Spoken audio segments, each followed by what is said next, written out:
here is the finished quilt. And I have a little video. I'll just kind of click so you can see. You can tell like a lot of detail. I'm going to talk about the quilting here in a little bit, but tons of quilting, tons of interesting little things, which you'll see here in a second. I mean, it was just a dream to work on once I figured out what I was going to do, and also just love how it turned out. So you can see like those letters, she had paper pieced in there, the Tula pink, and just insane, like insane. And not even just like, oh, I'm gonna do a regular letter. Like there's like a little shiny accent in there. Just really pretty cool. Another kind of closer up detail here. So I decided, since this was gonna be, you know, my epic quilt for the year, I'd keep track of some stuff. So it took 18 different thread colors to quilt through that. And usually they were not together. I had to change threads a lot. I did not keep track of how many times I changed threads, but I will tell you that around my long arm looked like a thread factory threw up. There was just threads everywhere. And it took 59 hours to quilt all in, loading, working my way through it. Here you can see like how teeny some of this detail is. Like, just blows my mind.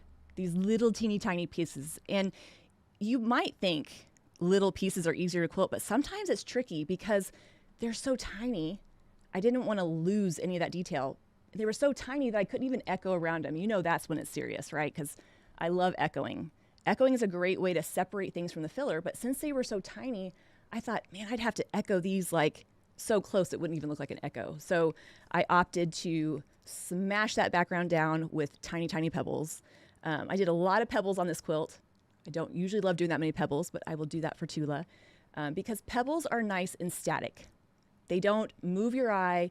They don't do much. They add texture and they just squish things down so everything around it can come up. So around those little elements that she, you know, paper pieced, I decided, okay, in those blocks, I'm just going to really, you know, smash that down. I mean, those blocks were just a couple inches. They're not big at all.